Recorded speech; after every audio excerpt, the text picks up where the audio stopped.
నమస్తే, welcome to our channel. ఆంధ్రప్రదేశ్లో చివరకు ప్రతిపక్షాలు భయపడుతున్నట్టుగానే అనుకున్నదంతా జరిగిపోయింది. ఇప్పటికే వ్యవస్థలను మేనేజ్ చేసిన సీఎం జగన్ సిద్ధం సభలు పెట్టి సిద్ధం సభల్లో భారీగా మద్యాన్ని అలాగే డబ్బును పంచడం కూడా మనం చూసాం. ఇటు చూస్తే ఆంధ్రప్రదేశ్లో ఎన్నికల కోడ్ ఉన్న నేపథ్యంలో ఏమైనా కంప్లైంట్స్ ఉంటే కూడా సివిజిల్ యాప్లో అప్లోడ్ చేయండి అని చెప్పి ఎన్నికల సంఘం చెప్పినా కూడా ఇప్పుడు ప్రతిపక్షానికి సంబంధించిన నేతలు కావచ్చు ఎవరైనా సివిజిల్ యాప్లో అప్లోడ్ చేసినా కూడా వాడిపై దాడులు చేసే పరిస్థితిని మనం చూస్తూ ఉన్నాం. ఇక ఫైనల్గా ఏదైతే జరగకూడదో అంటే ఈవీఎంలు ఏవైతే ఉన్నాయో వాటిని డమ్మీ ఈవీఎంలను అక్రమంగా తరలించడం, వాటిని మరి జనసేన బీజేపీ టీడీపీ నాయకులు పట్టుకున్నది మరి పోలీసులకు కంప్లైంట్ చేస్తే వారిపై దుర్భాషలాడి జర్నలిస్టులపై కూడా చేయి చేసుకున్న పరిస్థితులను ఇప్పుడు మనం ఏపీలో చూస్తున్నాం. ఓవరాల్గా మరి అసలు ఇదంతా జరుగుతున్న నేపథ్యంలో అసలు ఏపీలో సక్రమంగా ఎన్నికలు జరిగే అవకాశం ఉందా? ఈ విషయాలన్నీ తెలుసుకునే ప్రయత్నం చేద్దాం. మనతో ఉన్నారు సీనియర్ పొలిటికల్ జర్నలిస్ట్ సత్యమూర్తి గారు. నమస్కారం అండి సార్. నమస్కారం అండి. సో ఇప్పటికే మనం చంద్రబాబు నాయుడు గారు మొదటి నుంచి చెప్తూనే ఉన్నారు దొంగ ఓట్లు ఎక్కువగా ఉన్నాయి, అలాగే ఈవీఎంల పైన కూడా మాకు అనుమానం ఉంది అని. చివరికి అనుకున్నదే జరిగిపోయింది. భారీ మొత్తంలో ఈవీఎంలను సరఫరా చేయటం, వాటిని బీజేపీ నాయకులు ఎవరైతే ఉన్నారో వాళ్ళు, జనసేన నాయకులు, టీడీపీ కార్యకర్తలు వీళ్ళు ఎవరైతే ఉన్నారో పట్టుకోవడం జరిగింది. సో వాళ్ళపై కూడా దాడి చేసి ఈవెన్ జర్నలిస్టులపై కూడా దాడి చేసిన పరిస్థితి మనం ఏపీలో చూస్తున్నాం.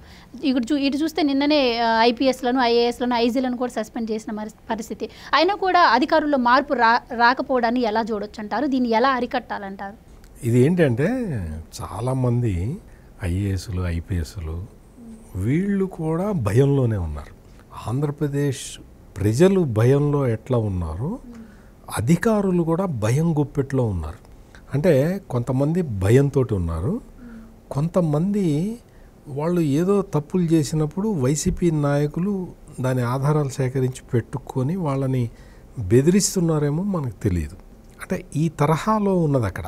అందుకనే మొత్తం వ్యవస్థలని మేనేజ్ చేయటం అనేది జగన్మోహన్ రెడ్డి అంటే అది ఎట్లా ఆపరేట్ చేస్తున్నాడు అనేది ఇంకా చాలా క్వశ్చన్లు ఉన్నాయి. కానీ బట్ హీస్ ఆపరేటింగ్ మొత్తం అన్ని వ్యవస్థలని.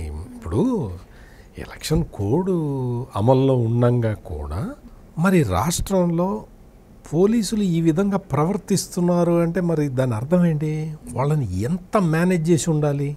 పైగా ఒక 6 ఐపీఎస్ ఆఫీసర్లను సస్పెండ్ చేశారు. ఎస్పీ స్థాయి వాళ్ళని అంటే సస్పెండ్ అంటే ఎన్నికల విధుల నుంచి వాళ్ళని తీసేశారు. అది ఎంత అవమానం! ఒక ఐపీఎస్ అధికారికి నీ రాష్ట్రంలో నీ జరిగే ఎన్నికలలో నువ్వు పార్టిసిపేట్ చేయటానికి అనర్హుడివి అని చెప్పటం అంటే అది ఎంత అవమానం! ఐపీఎస్ అసలు ఎంత డిగ్నిఫైడ్ జాబ్ కదా అది.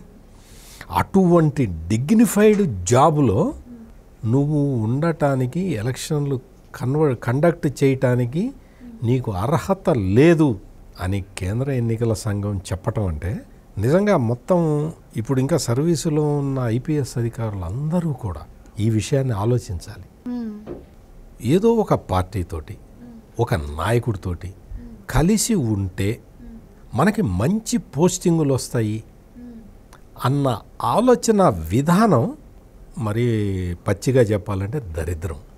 ఇంతకన్నా దరిద్రం సివిల్ సర్వీసెస్లో ఇంకా ఉండదు. ఇప్పటికీ కూడా ఇంకా చాలామంది పోలీస్ ఆఫీసర్లు ఇంకా సపోర్ట్ చేస్తూనే ఉన్నారు. వాళ్ళు జీతం తీసుకుంటున్నది ప్రజల డబ్బు అన్న విషయాన్ని వాళ్ళు పదే పదే గుర్తు తెచ్చుకోవాలి. ఇప్పుడు మీరు ప్రస్తావించిన విషయం కాకినాడలో జరిగింది. కాకినాడలో ఇప్పుడు అవి డమ్మీ ఈవీఎంలు అవి ఎందుకు తీసుకెళ్తున్నాం? అసలు నీ ప్రచార సామాగ్రితోటి, అసలు ఆ ప్రచార సామాగ్రి కూడా చూస్తే మామూలు కాదు. మీకు ప్రతి పోల్కి జగన్ ఫోటో ఉండాలి, ప్రతి హోర్డింగు జగన్నే ఉండాలి, అసలు ప్రతి మొత్తం పబ్లిసిటీ వైసీపీ పబ్లిసిటీ తప్ప వేరే పార్టీది కనపడకూడదు. ఇదేమి రాజ్యం? అంటే ఎన్నికలు జరిగే సమయంలో అన్ని పార్టీలు కూడా ప్రచారం చేసుకోవాలి కదా.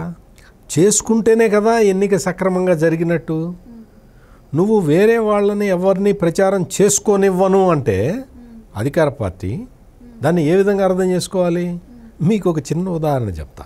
గుంటూరు పార్లమెంటు కాన్స్టిట్యున్సీకి తెలుగుదేశం పార్టీ పెమ్మసాని చంద్రశేఖర్ అనే ఒక క్యాండిడేట్ని సెలెక్ట్ చేసింది.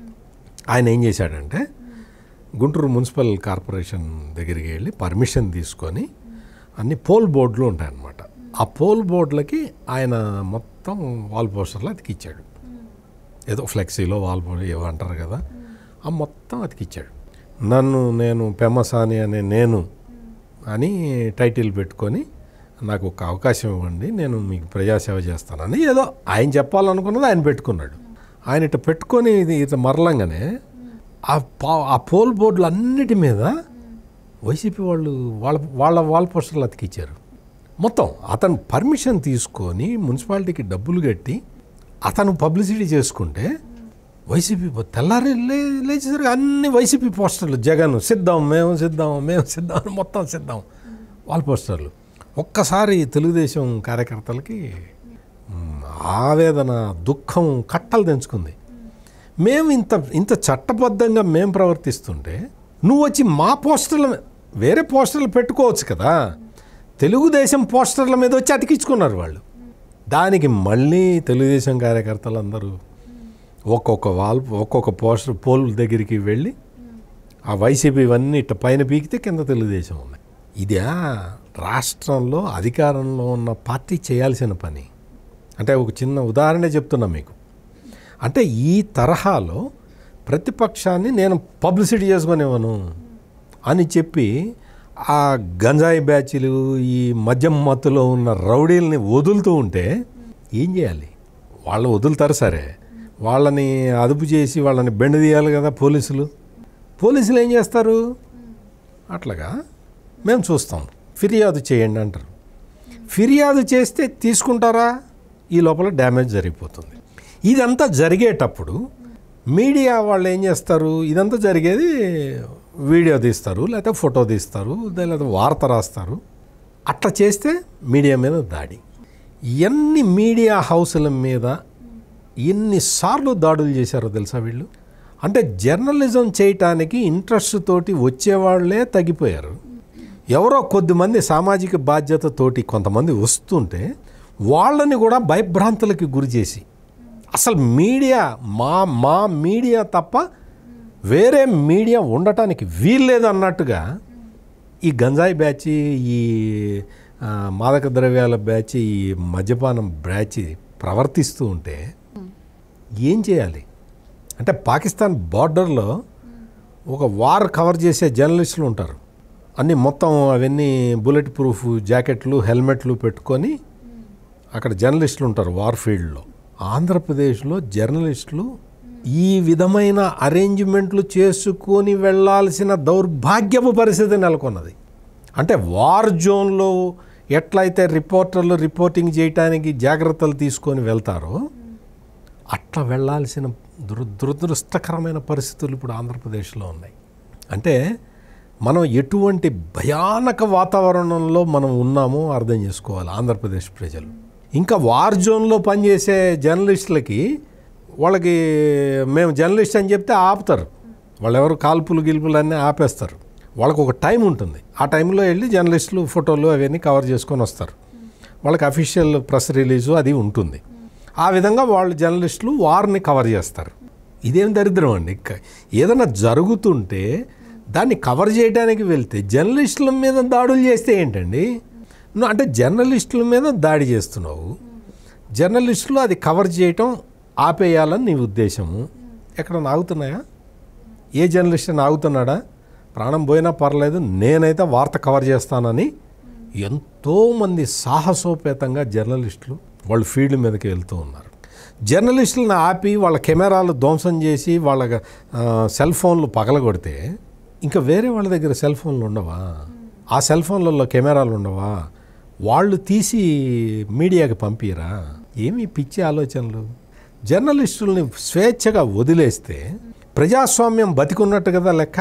అంటే నువ్వు పోలీసుల్ని నువ్వు ఉపయోగించుకుంటావు, ప్రతిపక్ష పార్టీలని వాళ్ళని పబ్లిసిటీ చేసుకొనివ్వవు, జర్నలిస్టులు ఏమన్నా కవర్ చేస్తే వాళ్ళని ఆపేస్తావు, వాళ్ళ మీద దాడులు చేస్తావు. ఇదే చేయాల్సింది. అంటే ఏపీలో ప్రజలకి కొంచెం ఇప్పుడిప్పుడే నమ్మకం కలుగుతూ వస్తుంది. ఏది ఎలక్షన్ కమిషన్ కొంచెం యాక్టివ్ అయ్యాక వాలంటీర్లను స్టాప్ చేయడం కావచ్చు, ఆఫీసర్లని బదిలీ చేయడం కావచ్చు, దీని తర్వాత వాళ్ళకు ఒక నమ్మకం అయితే కొంచెం ఏర్పడుతుంది, సజావుగా జరుగుతాయి రేపు ఎన్నికలని.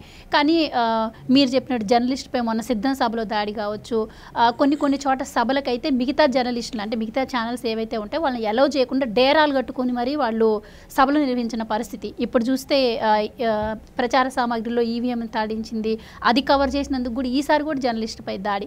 సో ఇంత జరుగుతుంటే మరి ఇంకా ఈ ఎలక్షన్ కమిషన్ ఏదైతే ఉందో ఇంకా చర్యలు తీసుకోవాల్సిన అవసరం ఉందా? అసలు ఈవీఎంలని అంటే ఒక పిఠాపురంలో మనం ఇప్పుడు చూసాం కాబట్టి తెలిసింది, మరి ఇంకా రాష్ట్ర వ్యాప్తంగా ఎన్ని ప్రదేశాల్లో ఇలా జరుగుతున్నాయో మనకి తెలిసే అవకాశం లేదు. సో పట్టుకుంటే తప్పించి ఇటు పోలీసుల తీరు చూస్తే ప్రతిపక్షాలనే టార్గెట్ చేస్తూ వాళ్ళనే చెకింగ్ చేస్తున్నారు తప్పించి అధికార పార్టీ వాళ్ళకి చెందిన వాళ్ళని ఎవరిని ఆపట్లేదు. సో ఈ నేపథ్యంలో మరి అసలు ఎన్నికలు ఎలా జరిగే అవకాశం ఉంటుందంటారు? ఈవీఎంలను ఎలా కనిపెట్టాలంటారు? ఇప్పుడు ఇది చాలా పెద్ద ప్రశ్న అమ్మా. నిజంగా కూడా ఇది చాలామంది ఇదే ఆలోచిస్తున్నారు. ఇప్పుడు నువ్వు ఏదైతే క్వశ్చన్ అడిగావో అదే ప్రశ్న గురించి ఇప్పుడు ఈ రోజున ఆంధ్రప్రదేశ్లో విస్తృతంగా చర్చ జరుగుతున్నది. అసలు ఎన్నికలు సక్రమంగా జరిపిస్తారా? ఇప్పుడు కేంద్ర ఎన్నికల సంఘం కొంతమంది ఐఏఎస్ఎల్ని ఐపీఎస్ఎల్ని తీసేసింది. ఏంటి అంటే వీళ్ళందరూ కూడా ఈ ఐపీఎస్ఎల్ అందరూ కూడా దొంగోట్లు చేర్పించారు. కొంతమంది దొంగోట్లు చేర్పించారు, కొంతమంది అధికార పార్టీకి అనుకూలంగా ప్రవర్తించారు, మరి కొంతమంది ప్రతిపక్షాల మీద తప్పుడు కేసులు పెట్టారు. ఈ నేరాలు చేసినందుకు ఎన్నికల సంఘం వీళ్ళని పక్కన పెట్టింది. అంటే అర్థం ఏంటి? ఐఏఎస్ అధికారులు అంటే జిల్లా కలెక్టర్లు. జిల్లా కలెక్టర్ అంటే జిల్లా ఎన్నికల అధికారి. అంటే ఎన్నికలు నిర్వహించాలి. ఎన్నికలు నువ్వు నిర్వహించాలి అంటే నీది ఒక జడ్జి క్యారెక్టర్. ఆ బాధ్యత నీకు అప్పగించింది సమాజం మొత్తం. నువ్వు ఎంత జాగ్రత్తగా ఉండాలి? నువ్వు వెళ్ళి లేదంటే మళ్ళీ జగనే గెలవాలని నువ్వు చెప్తూ ఉంటే ఇంక ఎలక్షన్ ఎందుకు? ఇది ఆంధ్రప్రదేశ్లో జరుగుతున్నది. మీరు అన్నది ఇంకో పాయింట్ కంటిన్యూషన్ ఏంటి అంటే కేంద్ర ఎన్నికల సంఘం ఇంకా చాలా కఠినమైన నిర్ణయాలు తీసుకోవాల్సిన అవసరం ఉన్నది. లేకపోతే ఆంధ్రప్రదేశ్లో ప్రజాస్వామ్యం ఉండదు. Bihar, west Bengal top priority లిస్టులో ఉంటాయి ఎన్నికల సంఘానికి. ఈ రోజున బీహారు, వెస్ట్ బెంగాల్ కన్నా టాప్ ప్రయారిటీలో ఆంధ్రప్రదేశ్ని పెట్టుకోవాలి. బీహారు, వెస్ట్ బెంగాల్లో జరగని దారుణాలు, ఘోరాలు, అన్యాయాలు, అక్రమాలు ఆంధ్రప్రదేశ్లో ఎన్నికల నిర్వహణ సందర్భంగా జరుగుతున్నాయి. ఈ విషయాల్ని కేంద్ర ఎన్నికల సంఘం దృష్టిలో పెట్టుకొని ఖచ్చితంగా టాప్ ప్రయారిటీ ఆంధ్రప్రదేశ్కి ఇవ్వాలి. ఈ పోలీసులు మొత్తం, పోలీసు వ్యవస్థ మొత్తం మనం చూసాం. ఆంధ్రప్రదేశ్లో పోలీసు వ్యవస్థకి క్రెడిబిలిటీ లేకుండా పోయింది. సమూలంగా మార్పులు చేయాల్సిన అవసరం కనపడుతూ ఉన్నది. కలెక్టర్లు, జిల్లా కలెక్టర్లు వాళ్ళు కూడా ఏంటంటే ఇది ఒక పార్టీకి కనీసం ఇప్పటివరకు 5 సంవత్సరాల పాటు ఏం చేశారో మీరు ప్రజల గగ్గోలు పెట్టినా మీరు పట్టించుకోలేదు. ఎన్నికల కోడ్ వచ్చిన తర్వాత కూడా మీ ప్రవర్తన మార్చుకోకపోతే ఎట్లా? అసలు ఇదే ప్రజాస్వామ్య వ్యవస్థ.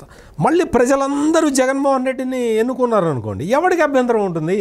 నిష్పక్షపాతంగా ఎన్నిక జరిపించాల్సిన బాధ్యత ఉన్న మీరు ఈ విధంగా ప్రవర్తించి మేము నిరంకుశంగా వ్యవహరిస్తాము, మాకు ప్రజల కన్నా మా ఉద్యోగాల కన్నా జగన్మోహన్ రెడ్డే మాకు ముఖ్యం అంటే ఇంక వాళ్ళకి ఏం చెప్పాలి? ఈ విధమైన దురదృష్టకర పరిస్థితులు ఆంధ్రప్రదేశ్లో ఉన్నాయి. ఇవి ఇప్పటికైనా మారాలి అని మనం కోరుకుందాం. Thank you so much sir. Thank you.